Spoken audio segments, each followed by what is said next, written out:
From 12 News, this is Newsmakers. Guilty on all counts. Former Minneapolis police officer Derek Chauvin convicted of murdering George Floyd. The country was on pins and needles as the verdict was read. It's a rare conviction for a police officer accused of misconduct and was lauded by advocates of police reform. Now the question is, where does the country go from here?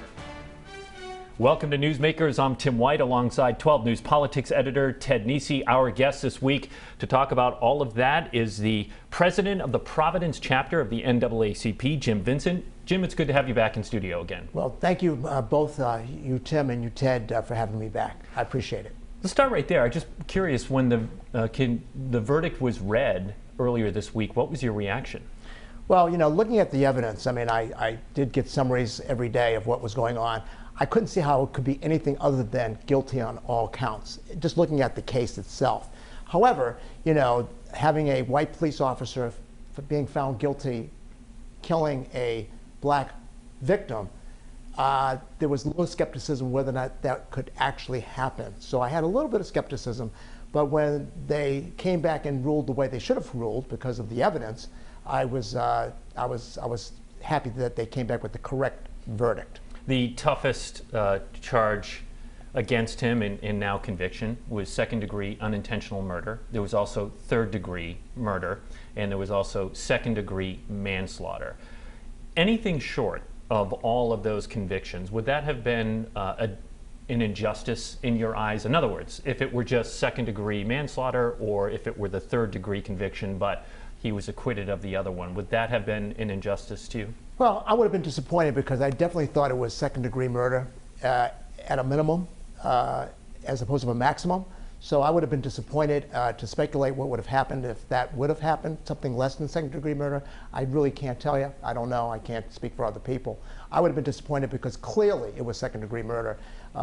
You know, you could just look at the 9 minutes and the 3 minutes where he was already dead. The doctor said that if it was a healthy person and that knee was on a person that was healthy, he would have died of asphyxiation. So that took the whole defense's case away in that moment. And so there was no case. Mm-hmm. Jim, I'm curious, we asked about your personal reaction, what you've heard in the community in the days since. Obviously, I saw some scenes of jubilation that this had actually happened, but I also heard a lot of folks saying this is the bare minimum. You know, the fact that they saw that video, they said, how could this not be murder? And then the jury agreed. They said, well, thank God, but you know, what beyond that? What have you been hearing in the community in the days since the verdict? Well, you know, I've been hearing that it's not justice, it's accountability. That in this case, there was accountability, and you really can't speculate what's going to happen after this case, but at least in this case, there was some accountability, and that we need to continue to make sure that police officers are held accountable, especially when they commit crimes, and in this case, it was an obvious crime that never should have been in doubt, but because of the history of police officers committing crimes and getting off, not being held accountable, that's why there was doubt. So hopefully we can now have a multicultural democracy where, you know, everybody plays by the same rules, and that it's not just a certain rule for certain kind of people, and then with others, the rules are different. I don't know if you saw, but over the border in Fall River, the police department, they posted initially reposted something saying along the lines of, look at how Derek Chauvin just, you know, took it by putting his hands behind his back when he had walked away. Imagine if George Floyd had acted that way, where would we be today? Obviously, there's a huge backlash. The police department said, oh, it was an officer who meant to post it to his personal page, not to the city's page, but now he's being moved. I mean, what does that tell you about the thinking inside the police department still, even after the verdict? Well, it just tells me that, you know, we have a long way to go, that even with that verdict, that obvious verdict that everybody should have accepted, that you still have people that are saying things that are not helpful, that are harmful, and they are part of the problem, not part of the solution. So, you know, it just tells me that we have a long way to go, but I knew that anyway. This is the case of a police accountability on one case, and one case only. We have a couple of other cases that are in the news, and we have to see what happens there. And I hope that the right thing happens, and we don't have to kind of keep reliving this over and over and over, because, you know, our country doesn't deserve it. I talk to a lot of police officers in my job, and they have all made, or most of them have made a distinction between policing in the Northeast in Rhode Island and what happened in Minneapolis. I didn't hear any of them defend what Derek Chauvin did. And quite a few have said to me, look, we're not Minneapolis here in the Northeast and in Rhode Island. We are better trained. Do you agree with that assessment of policing here in Rhode Island? No, not really. We have a case in Providence, Sergeant Hanley, which did almost the exact same thing except for the fact that Mr. Gore did not die. It was almost a carbon copy, and that was in Providence. So I can't say that we are better trained or anything. I mean, that might be true in terms of the evidence, that there's more training, but to me, we have just as many problems here as anywhere. I'm not going to say the Northeast is better than anybody else. We all have a lot of work to do. Police systems need to be changed. The culture needs to be changed. It's deep-rooted, and that's the problem.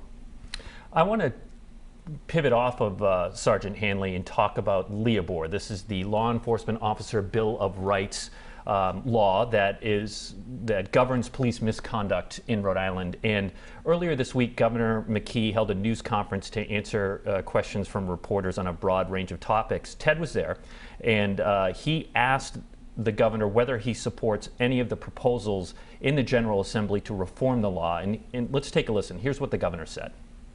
Police officers should be held accountable just like anybody else if they abuse their positions. If the Bill of Rights needs to be adjusted to make that happen, then it should be. Do you think it does, though? I think it probably does. I'm not really familiar exactly what the articles should be, but I don't see a problem with improving police work by creating a better, accountability system. I think everybody wins by that. Now, granted, the governor has a lot going on. We're still, in a pandemic, but it didn't seem from that answer to Ted's question that this was front and center for Governor Mckee. Did this come up during any of the transition meetings at all? It has, but not extensively. I would say this: Governor Mckee said that police officers should be treated like anybody else, like teachers, like firefighters. There's no LEOBOR for teachers or firefighters. So I propose that we abolish LEOBOR like we have in 32 other states. The state of Maryland just abolished LEOBOR last week. So 32 other states don't have a LEOBOR. So let's get with the majority of the country. If the same thing in Providence happened in Minneapolis, where you had George Floyd in Providence, and the same exact everything. We know in Minneapolis they fired George Floyd they fired Derek Chauvin the next day. Yeah. No chief in Rhode Island, let alone Chief Clements, can fire anybody for anything. The most punishment that Chief Clements could have given Derek Chauvin is a 2-day unpaid suspension. Until the end of the criminal proceedings. Until the end of the criminal procedure, which could take a month or 2 months, who knows how long. Meanwhile, what's going on in the city? So we can't have a special situation for police officers, and then we don't have that for other categories of employees. Let's have police officers be governed the same way teachers and firefighters are disciplined. And I think when we do that, it sets a message that there's more fairness. At one point, maybe 50 years ago, police chiefs abused their power, but that's not the case today. So the pushback to that, of course, is that teachers don't have the same interactions with the community and sometimes violent confrontations that police officers do, and that they should be afforded some protections because of the split-second decisions that they have to make. How do you respond to that? Well, I'm not saying that police officers shouldn't have due process. I mean, due process means different things to different people. Certainly, they should have due process in a situation where they have to defend maybe their life or their career or whatever. I'm not saying that there should not be anything. But let's not have a special layer above due process. That really doesn't work. I mean, it really doesn't. So let's, maybe it did 50 years ago, but today it's outdated. And that's why you have 32 other states that don't even have it. But Sky's not falling in 32 states. Policing goes on every day. So let's get more in line with the 32 other states, including Maryland, which got rid of it last week. And I think we'll all be better off. Chiefs should have a say in how people are disciplined beyond a 2-day unpaid suspension in terms of their rank and file. And I just feel that that'd be better for everybody. Jim, you're an advocate, but you're also at times a political realist. I know from covering you over the years. You were on the task force that reviewed LEOBOR for the state Senate last year that former Senator Metz chaired. In the end, its recommendations were let chiefs suspend officers without pay for 14 days before the whole hearing system is kicked off under LEOBOR, add 2 non-law enforcement people to those hearings, and let chiefs make limited public statements about officers who are in trouble. Do you think you, in the end, went along with those for the sake of compromise on the task force. Do you think those changes would make a difference if implemented? Yes, anything would be better than what we have now. Right now, it's a 3-person panel of active or inactive officers, and the most you can give an officer for any kind of crime is a 2-day unpaid suspension. So moving it from 2 to 14 or 2 to 30, increasing the panel so that there's 5 people or even 7 people with civilians, of course would be better. But what would be better than that is abolishing it altogether. We have, there's multiple bills pending. Representative Williams has been outspoken on this, Chairwoman Williams. It's not clear to me if, there's always going to be pushback at changing Leobor, particularly from the police unions. And I'm wondering, from you're talking to lawmakers and others up at the State House, do you think there will be changes made to Leobor this year by the General Assembly, or do you think they're hoping the issue dies down and they can get out of session without changing the law at all?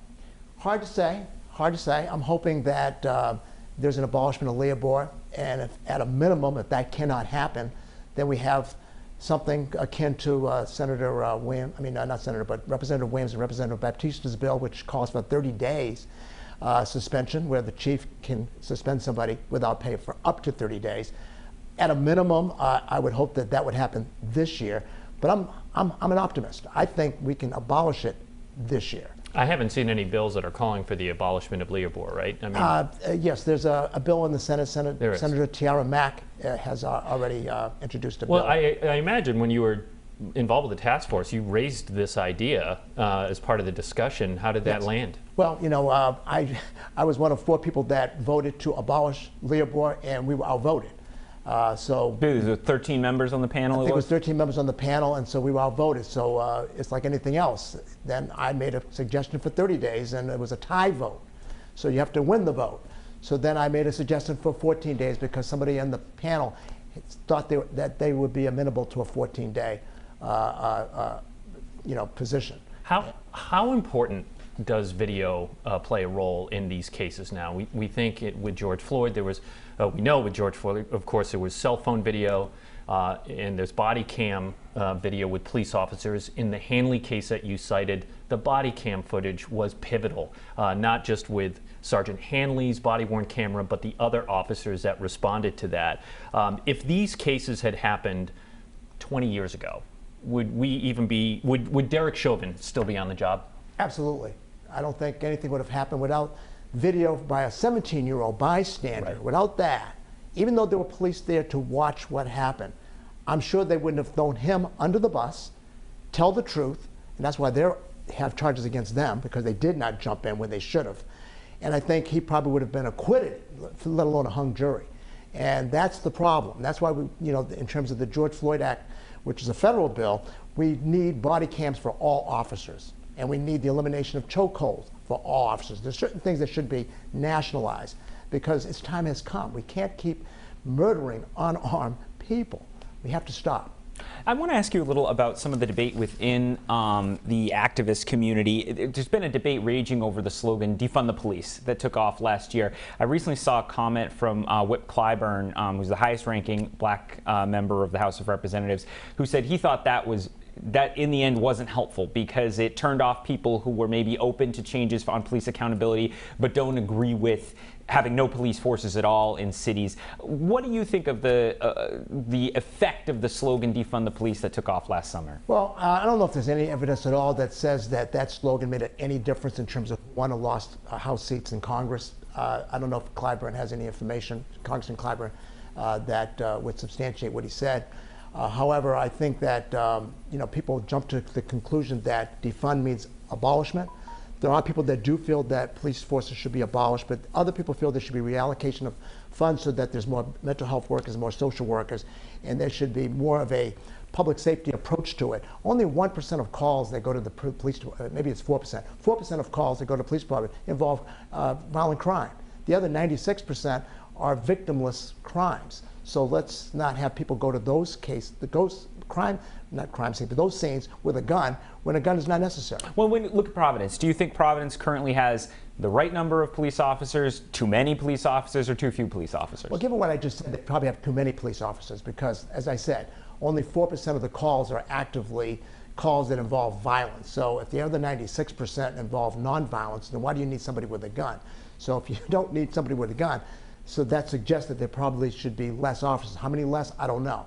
But I do know there should be more public safety officials that are mental health professionals, more social workers or whatever. And I think that that would be the appropriate response to most of these calls. And I think the police officers would appreciate it because they're not social workers. They tell you right off the bat, we're not there to do some of this stuff. We're not trained to do some of this stuff. So it would be a win-win. I want to ask you too about, you represent as the NAACP one of the most storied, long-standing organizations advocating for Black Americans. We have newer groups like Black Lives Matter that have come along. Are there tensions between these newer groups that sometimes maybe have more, radical ideas and the groups like yours, or is there harmony that you see between activist groups with a long history like yours and the newer ones? Well, I don't see people advocating for social justice being radical. That, to me, is not a radical idea. I mean, social justice is not radical. So to the extent that we're all looking for the same thing, social justice, the more the merrier. I think we get along, we work together. We all are not here to do the exact same thing. That probably would not work. So it's good to have different approaches to tackle the same problem, which is institutional racism and white supremacy in this country. Jim Vincent, president of the Providence branch of the NAACP, thank you so much for joining us in studio today. Thank you. When we come back, we are on the eve of a major public corruption trial. That and the week in news. Stay with us. You're watching Newsmakers.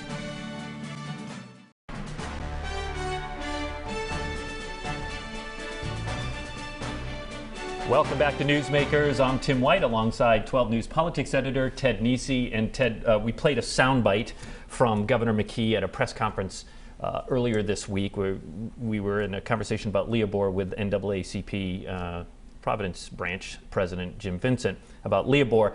But I'm more curious about the press conference alone. This was outside of his normal weekly COVID briefing. So I'm sure you could ask him about about COVID, but this was, what was behind this for Mckee to add another briefing with reporters? Yeah, I think there's a couple things from talking to the governor's advisors. I think first of all, we're in a different moment than we were a year ago, and I think COVID was basically all-encompassing for so many months there. It was just dominating everyone's lives, and thankfully, it seems like it is in many ways, but we are starting to get out of that. There's starting to be other topics on the agenda. And so I think they wanted a forum where the sort of point is to ask non-COVID questions. You can ask one if you have one, but as opposed to trying to stuff those into the end of the COVID briefings on Thursday. And then I also think, look, he is a brand new governor and one who did not run for the office of governor and is trying to introduce himself to Rhode Islanders as many ways as he can as he prepares to run for what could be a tough re-election race next year. So I think they see this as they think the more they get him out there, they get him talking, they show he's accessible, they hope it makes a good impression on voters. So all the other topics that were discussed there, anything stand out to you? Well, as people heard, we did talk about Leobor, and I think you're right that it didn't sound like something the governor's been spending a lot of time on so far, though it seems like he'd almost certainly sign a bill that came out of the General Assembly. You got that impression. But we talked quite a bit about Leobor and Chauvin and police stuff. We also talked a lot about the state's finances, and it was interesting. He continues to defend, Mckee does, his budget proposal would tax forgiven PPP loans over $150,000 and also unemployment benefits, the first $10,000 or so, which are being exempted by the feds. And that's unusual. Brian Amaral at the Globe looked around and found only 3 states in the country are doing both of those things, not giving you relief on either one. And, why are they doing it? Mckee said we need the money, basically. He said that's $100 million out of the budget if those 2 things are changed, are exempted. And then he made the broader point, on the PPP loans. He said, look, a lot of these, we are exempting the first $150,000 in PPP proceeds. So we're talking about pretty big enterprises that showed a profit. Why should they get a tax break on the PPP loan as well when a business that didn't take a PPP loan is paying normal taxes, an average taxpayer is? So it'll be interesting to see. I mean, $100 million is a lot of money, even with the federal stimulus dollars coming in, if the General Assembly really has the appetite to move that much around or if that's going to stay in there. I want to shift gears here and talk about the Apex building. Was it you that called it the Egyptian pyramid off of Route 95? Like it's a pyramid, right? Yeah. It was pretty good. Look, everyone knows this building. If you're traveling on 95 just over the Massachusetts border into Rhode Island, you see this building that you're looking at on your screen off of I-95. That hasn't been a department store for a while, Ted, and our colleagues Eli Sherman and Tali Taylor reported they are now embroiled in a nasty legal fight with the city. It just seems to me during this time of a hot real estate market that this would be prime land. Yeah, I mean, I think there's a small bit of retail left inside the Apex building. Oh, is there? Yes. Yep. I did not realize that. And a lot of people don't. They think it's totally closed. There's not much, and I don't know how much business it's doing, but it's now been 20 years. I looked this up before we got on the show today. 2001 was when Apex closed its stores. I think they were in Warwick and Swansea, and sharply scaled back the Apex operation in Pawtucket in the Landmark building. And it was around the same time Ann and Hope was closing down. You'd just seen Bradley's. A lot of those medium-sized discount retailers were shrinking. But now you kind of have for 20 years one of the most important parcels in downtown Pawtucket just kind of stuck, right? Not a thriving retail enterprise by any means, not being redeveloped, and clearly quite a difference of agreement on how much it's worth, which is why there's now litigation going back and forth, another round of it. But it certainly feels like for Pawtucket and its downtown redevelopment, there needs to be a resolution here. I don't know, it's not my place to say what the resolution is, but they need some way to figure out how to do something new with that parcel. And it is striking that 20 years later, they're still battling. They're filing new court filings against each other. 2 decades. All right, look, as we tape Newsmakers on this Friday morning, we're on the eve of a major public corruption trial of former Fall River Mayor Jasiel Correia. That trial is set to have opening statements on Monday.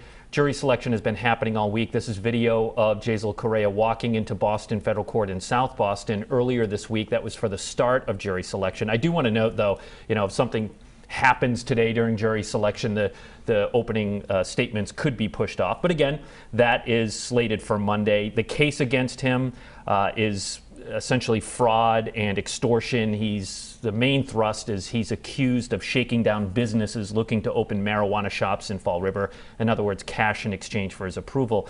And Ted, to think that Correia was first arrested in the fall of 2018, it feels like this is a case that has been hanging like a cloud over Fall River for nearly 3 years. Yeah, and it's interesting. In some ways, it's also interesting that Fall River in other ways has moved on so much because it's gone on so long, right? I mean, you know the timing of law enforcement better. That's more your beat than mine, but it has been a really long time we've been talking about the pending charges. Federal cases generally go faster than state cases.